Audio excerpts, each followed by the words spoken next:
तो वहीं उदयपुर के मावली से बड़ी खबर आपको देंगे, जहां पर मदरसे की जमीन निरस्त करने की मांग का ये पूरा मामला सामने आया है और कलेक्टर ने इस मामले को लेकर संयुक्त शासन सचिव को पत्र लिखा है। एसडीएम मावली की जांच रिपोर्ट के आधार पर यह पत्र लिखा गया। आवंटित जगह के बारे में सरकार को बताया गया है। दरअसल पिछली सरकार ने आवंटित की थी जमीन। आवंटित जगह जलभराव क्षेत्र में आने से अब्दुल रहमान केस से प्रभावित है और निरस्त करने की अग्रिम कार्रवाई के लिए सरकार को पत्र भेजा गया है।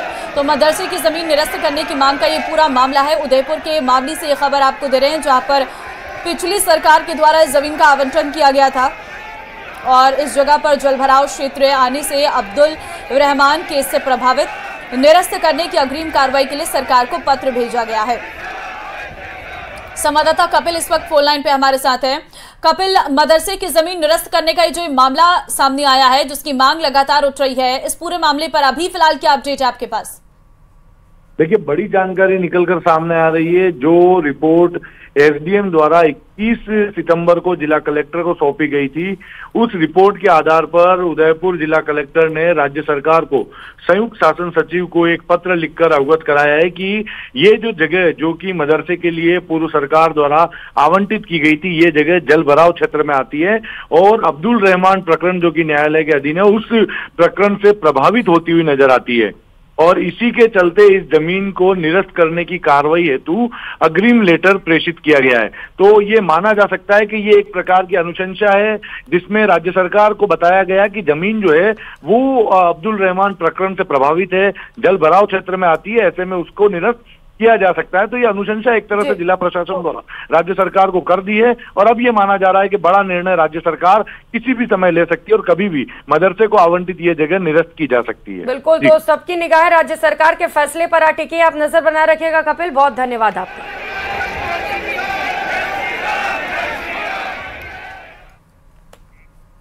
उधर केंद्रीय मंत्री रवनीत सिंह बिट्टू के राहुल गांधी पर दिए गए बयान के बाद सियासत तेज हो गई है। राजस्थान कांग्रेस लगातार उनके बयान पर विरोध जता रही है और इसी बीच पूर्व मुख्यमंत्री अशोक गहलोत ने कहा है कि देश में हिंसा का माहौल बनाने की कोशिश हो रही है। बीजेपी इस मुद्दे पर चुप क्यों है? ये तो कंडेम करे तक काम है, ये तक कंडेम करे तक काम है और उनसे ये अपेक्षा भी नहीं थी। जो कांग्रेस से परिवार का व्यक्ति था, सरदार बहन सिंह जी शहीद हो गए देश के लिए और आतंकवादियों से लड़ते हुए, उनका अगर ग्रैंडसन होता, अगर ये बात बोलेगा, ये हमें स्वीकार नहीं है, हम उसको कंडेम करते हैं और ये इस पर बोलने किसी का अधिकार भी नहीं है। किसी नागरिक को किसी के बारे में जो भाषा राहुल गांधी के बारे में बोली जा रही है, कोई आतंकवादी बता रहा है, कोई कहते हैं कि दादी की तरह इनकी हत्या हो जाएगी, कोई कहता है कि इनको तो ये तो इनकी जीभ काट दो। ये इस देश के अंदर पहली बार मैं अपने लाइफ के अंदर। केंद्रीय मंत्री रवनीत सिंह बिट्टू ने राहुल गांधी के मुद्दे पर बयान दिया है। जयपुर एयरपोर्ट पर मीडिया से बातचीत के दौरान बिट्टू ने कहा कि कांग्रेस को अगर विरोध करना है तो राहुल गांधी का करना चाहिए। देखो, मैं एज ए उसमें कोई कांग्रेस जहाँ उसमें बीजेपी की बात नहीं है, वहाँ पे पंजाब और सिखों की बात है। उसकी भावनाओं को उन्होंने, आप भी तो मीडिया वाले हैं, आप बताओ कोई आपके पास कभी आपको कोई सिख मिला जिसने कहा हो मुझे एयरपोर्ट पे कड़ा उतारा हो, या कहीं भी पगड़ी बांधने से उनको रोका हो, कहीं किसी गुरुद्वारे में, आप जयपुर में खड़े हैं, कितने गुरुद्वारा साहब हैं, कोई सिख मिला आप पे जैसे राहुल गांधी जी ने कहा है? कोई सिख मिला आपको जिसने कहा है मुझे गुरुद्वारा नहीं जाने दिया जा रहा है? राहुल गांधी को तो खुद दरबार साहब गुरुद्वारे जाते हैं कितनी बार, कौन रोकता है? तो इसलिए वो पार्टी की बात नहीं है, पार्टी से ऊपर बात है। वो बार बार मिनॉरिटीज को कहीं ना कहीं देश के अंदर वो कुछ ना कुछ उनका मंसूबा क्या है, ये उनसे पूछना। बट आप बताओ मुझे, कोई भी एक आदमी बताओ भी ये कड़ा पहनना हमें किसने रोका है? किसने हमें पगड़ी बांधने रोका है? किसने हमें गुरुद्वारा जाने से रोका है? तो इसलिए विरोध करना है तो कांग्रेस को राहुल गांधी का करना चाहिए। अगली खबर दिल्ली से है, जहां विधानसभा अध्यक्षों के कार्यक्रम में राजस्थान विधानसभा स्पीकर वासुदेव देवनानी ने भी शिरकत की। और न्यूज 18 से खास बातचीत में देवनानी ने कहा कि विधानसभा के सत्र अधिक हो इसको लेकर चर्चा हुई है। हमारे साथ राजस्थान के विधानसभा अध्यक्ष, उनसे हम बात करते हैं। सर, आज इस बैठक में आप शामिल होने आए हुए हैं, सर किन मुद्दों पर चर्चा हुई? निश्चित से ये सदन का इस बैठक जो 10वीं बार हो रही है, इसमें लगभग सभी राज्यों के स्पीकर, डिप्टी स्पीकर्स आए हैं। पहली बैठक में हमने विधानसभा को जन के साथ जोड़े और विधायकों की जो अहम भूमिका है उस पर विस्तार से चर्चा हुई, क्योंकि आम जन में विधायकों के प्रति एक अच्छा भाव जाए, उसके बारे में विचार विमर्श हुआ। और साथ में विधानसभाएं अधिक चले, सारे विषयों पर चर्चा हो, बजट इत्यादि में भी जन सहभागिता बढ़े, उस पर भी विस्तार से सुझाव आए। और मैं समझता हूँ कि सुझाव आगामी दिनों में अधिक दिन चले और विधानसभाओं का सत्र जो धीरे धीरे कई विधानसभाओं में कम होता जा रहा है, उस पर भी चिंता व्यक्त की गई, ताकि हम सब लोग मिलकर के आगे बढ़े और स्पीकर्स की भी रोल सकारात्मक और प्रतिष्ठापूर्ण बने, इस पर भी सुझाव आए। सर, राजस्थान में भी आपने कई कार्यक्रम शुरू किए हैं, सर क्या उनके बारे में भी आपने चर्चा की? जैसे अभी ने विधानसभाओं को जन के साथ जोड़ने के लिए एक जन दर्शन का कार्यक्रम शुरू किया, जिसमें पहले कभी वो विधानसभा से लोग दूर रहते थे, उसको हमने जन दर्शन करके लगभग पिछले 6 महीने में 7-8 हज़ार लोग उसको देखने के लिए आए। वहाँ पे एक म्यूजियम है जो सन 52 से लेकर के और आज तक का पॉलिटिकल और उन्नति का एक दिग्दर्शन कराता है, उसको लोग देखने के लिए आए। इसमें हमने पर्यटन विभाग को अपने साथ जोड़ा, शिक्षा विभाग को इसके साथ जोड़ा, ताकि आम विद्यार्थी भी उसको आकर देख सके। कुछ हमने युवा संसद का कार्यक्रम भी किया, जिसमें वहाँ के लोग आकर के पक्ष अच्छे नए उभरते हुए हमारे पास लोग भी आए, प्रतियोगी आए। तो मैं समझता हूँ इसके आधार पर चर्चा हुई और आगामी दिनों में जैसे कि यहाँ पर 9 जोन में देश को बांटा है, हर जोन को भी कुछ कार्यक्रम सुझाव दिए हैं, तो मतलब कम से कम वर्ष में हर जोन 2 कार्यक्रम करे, इसका सुझाव आया, जिसमें अपने पंचायत राज के भी सुझाव है, नगरीय विकास के नगर पालिकाओं इनका भी सुझाव है। तो वहीं बांसुर में चोरों के हौसले इतने बुलंद हैं कि किसी भी वारदात को करने से नहीं चूक रहे हैं। ऐसा ही मामला गांव खोरी बस स्टैंड पर महसाना दूध डेयरी से आया है। चोरों ने तकरीबन 32 खाली कैन चोरी की और फरार हो गए। और ये घटना दुकान में लगे सीसीटीवी कैमरे में कैद हो गई है। सीसीटीवी रिकॉर्डिंग चेक करने पर पता चला कि पिकअप गाड़ी से आए 4 लोगों ने इस चोरी की घटना को अंजाम दिया है। तस्वीरें भी आप देख पा रहे हैं, सीसीटीवी में ये पूरी घटना कैद हो गई है। किस कदर एक चोर वहां पर पहुंचता है, उसके हाथ में एक स्टिक भी होती है, लंगड़ाते हुए वहां पर जाता है और चोरी की वारदात को बड़े ही आराम से अंजाम देकर वहां से रफू चक्कर हो जाता है। नाम संदीप यादव है। मैंने खोरी बस स्टैंड पे दूध डेयरी कर रखी है। सुबह मॉर्निंग में जल्दी उठने के बाद जैसे ही मैं दुकान पे पहुंचा तो वहाँ कैन गायब थे। जैसे ही मैंने दुकान ओपन करके कैमरे को देखा, उसमें कुछ वीडियो फुटेज मिली मुझे। उसमें 4 युवक और एक पिकअप गाड़ी है, जो रात्रि 1:30 बजे के करीब आसपास लेके चले गए। अगली खबर दौसा से है, जहां पर मानवता को शर्मसार करने वाली घटना घटी है। एक कलयुगी पिता ने अपनी ही बेटी के साथ रेप की वारदात को अंजाम दिया है। आरोपी पिता के खिलाफ रामगढ़ पचवारा थाने में पॉक्सो एक्ट के धाराओं में मुकदमा दर्ज हुआ है। तो दरअसल कक्षा 9 में पढ़ने वाली 14 साल की बच्ची अपनी बहनों के साथ घर में सो रही थी और इसी दौरान बच्ची का पिता आया और बेटी को उठाकर अपने कमरे में ले गया। इसके बाद आरोपी ने चारपाई पर बेटी को लिटाकर दोनों हाथ चारपाई से बांध दिया और मुंह में कपड़ा ठूस दिया। इसके बाद बच्ची के साथ दुष्कर्म किया। जैसे तैसे नाबालिग ने मुंह से कपड़ा हटाया और जोर जोर से चीखने और चिल्लाने लग गई और कमरे की कुंडी बाहर आ गई। बेटी की आवाज सुनकर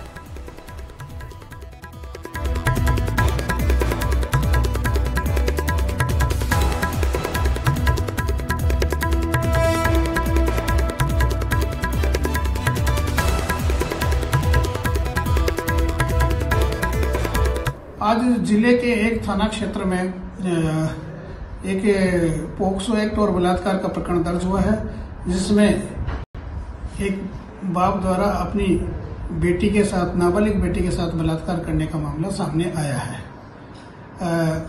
बालिका का त्वरित इस मामले में त्वरित कार्रवाई करते हुए रात को ही प्रकरण दर्ज किया गया और बालिका का मेडिकल कराया गया है और उसके बयान कराए जा रहे हैं।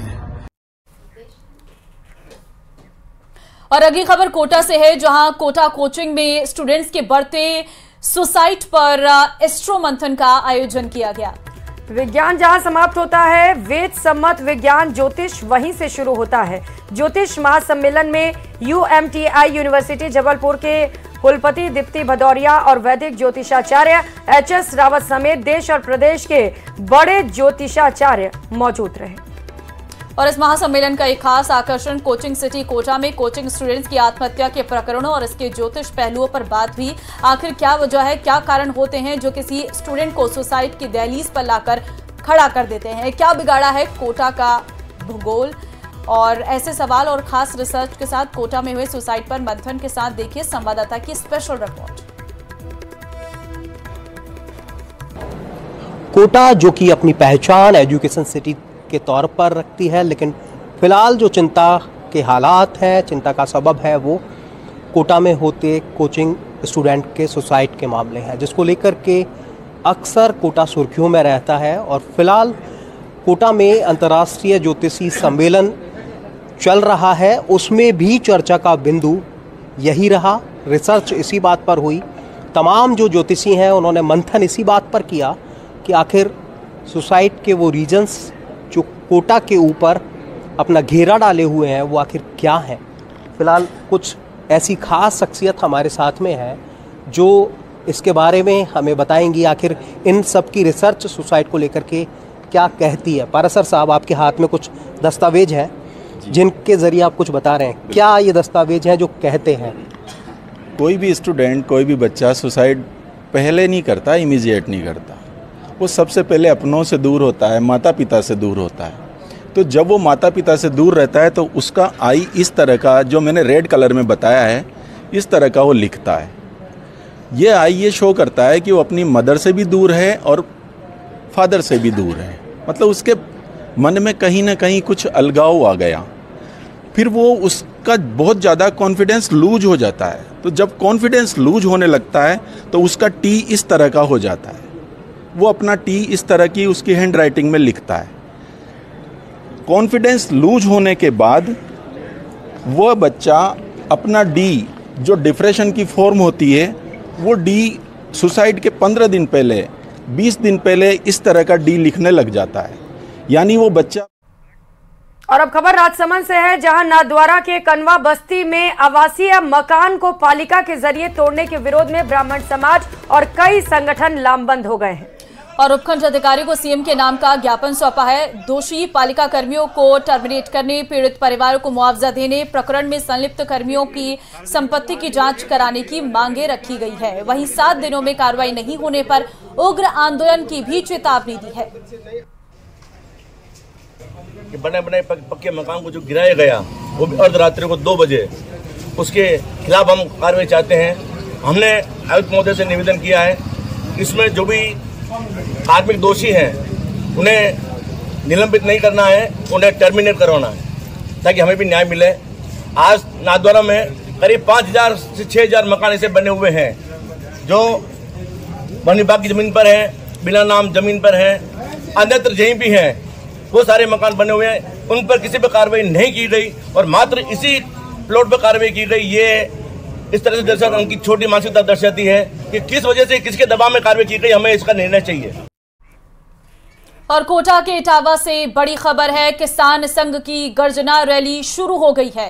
सैकड़ों की संख्या में किसान पहुंच चुके हैं। सुरक्षा के मद्देनजर पुलिस प्रशासन अलर्ट मोड पर है। कोटा ग्रामीण के आधा दर्जन थानों सहित पुलिस लाइन से भी पुलिस का जाब्ता बुलाया गया है। तस्वीरें मौके से। वहीं किसानों के समर्थन में आज इटावा में व्यापारियों ने सुबह से ही बंद करके बाजार और मंडी, बारिश से खराब हुई फसलों का मुआवजा, फसल बीमा सहित कई समस्याओं को लेकर ये आंदोलन किया जा रहा है।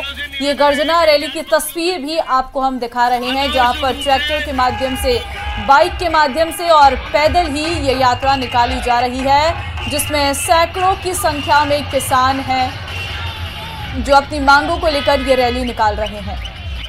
तो किसान संघ की ओर से गर्जना रैली की शुरुआत की गई है और बड़ी संख्या में चूंकि किसान पहुंचे हुए हैं, ऐसे में सुरक्षा को लेकर भी खास इंतजाम किए गए हैं, जहां पर अलग अलग थानों से पुलिस जाब्ता तैनात है।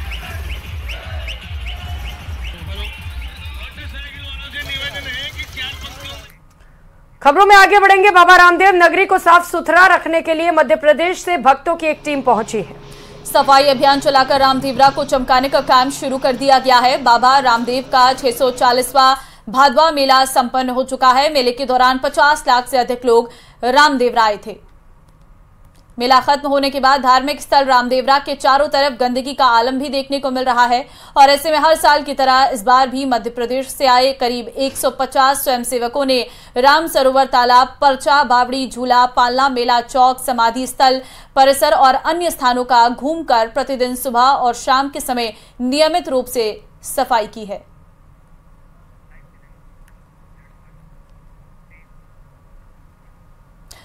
लोकसभा अध्यक्ष ओम बिरला क्या कुछ कह रहे हैं, सीधा आपको सुनवाते हैं।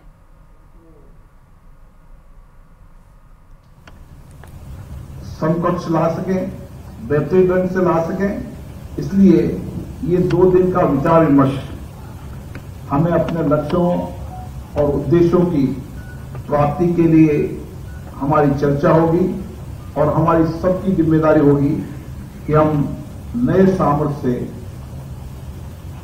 नए विजन से, नए टेक्नोलॉजी का प्रयोग करते हुए समाज के अंतिम व्यक्ति की भागीदारी सुनिश्चित कर सकें, विकास में सुनिश्चित कर सकें, सामाजिक दायित्व में निर्भर कर सकें।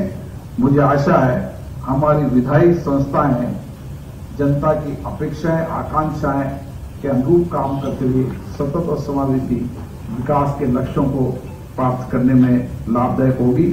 मैं पुनः आपका संसद परिसर में स्वागत करता हूं, अभिनंदन करता हूं। तो दिल्ली में आयोजित कार्यक्रम में ओम बिरला पहुंचे, जिन्हें आपने सुना। और अब चलिए इसी के साथ इस बुलेटिन में फिलहाल इतना ही। हमें दीजिए इजाजत। नमस्कार।